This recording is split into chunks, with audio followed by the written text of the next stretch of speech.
comment créer des zooms dans Resolve sans aucune image clé en quelques clics seulement. Je vous montre ça tout de suite.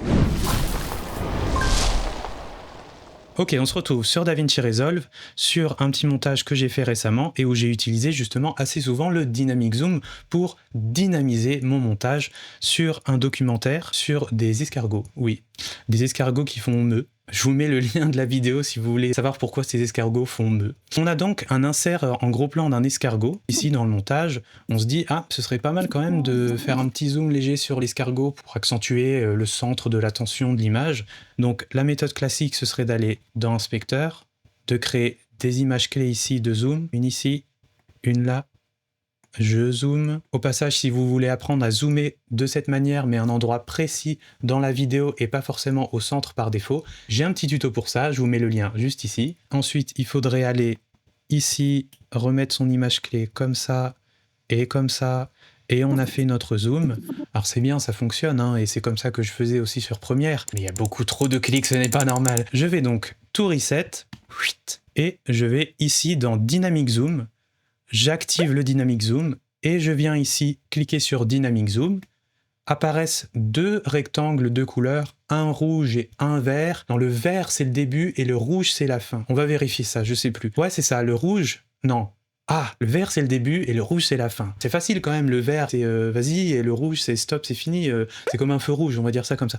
Oh, je viens de trouver un moyen mnémotechnique pour m'en souvenir. Ah, c'est trop bien. Donc, on choisit le cadrage de début, on choisit le cadrage de fin. Donc au début, je me dis que je vais déjà taper un petit peu dans l'image et à la fin, je vais encore plus taper et je peux le déplacer et voir ici, on peut zoomer, à quel point le point d'ancrage, le centre de mon image va se déplacer en même temps que le zoom. Voilà, je dézoome. Et là, si je désactive la vue du Dynamic Zoom, très important parce que sinon on garde justement ces rectangles de couleurs de réglage et on comprend pas pourquoi on voit pas le Dynamic Zoom qu'on a mis, tout ça, et ouais, ça sent le vécu, ouais. Donc, transforme.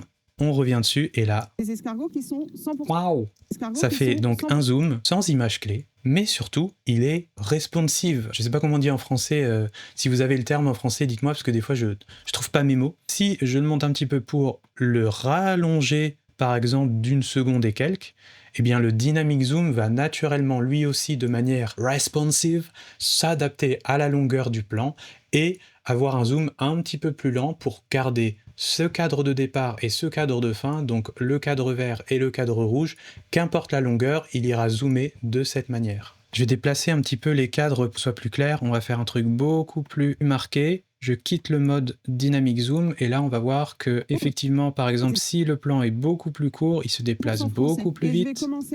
Et si le plan est plus long, c'est toujours le même début et la même fin, mais il se déplace plus lentement. Moi, la plupart des zooms que je fais dans mes montages, c'est des zooms in, des zooms qui viennent vers l'avant. Mais par défaut, le Dynamic Zoom de Resolve, il se fait vers l'arrière. Donc le petit vert vers le grand rouge en plein écran. Donc ce que je fais très régulièrement pour les Dynamic Zoom, c'est je reset tout, j'active le Dynamic Zoom et tout de suite, je viens cliquer sur Swap, donc échanger en français, et ça échange le rectangle rouge et le rectangle vert pour que ça fasse un zoom in par défaut.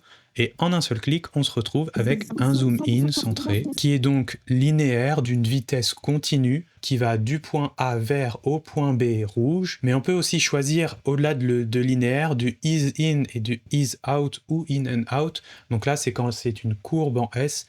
On commence doucement, on va plus vite et on s'arrête doucement de zoomer. Donc soit on fait à la fois au début, ensuite on zoome et on arrive doucement à la fin, soit c'est que au début et à la fin c'est un peu plus brut linéaire, soit c'est le début est brut linéaire et ensuite à la fin on arrive doucement. C'est marrant ces zooms sur ma tête. J'en connais un qui va rigoler au montage. Dernière petite astuce, on peut lier l'astuce du Dynamic Zoom avec l'astuce en or numéro 1 du montage qui est de se créer des raccourcis clavier pour aller plus vite.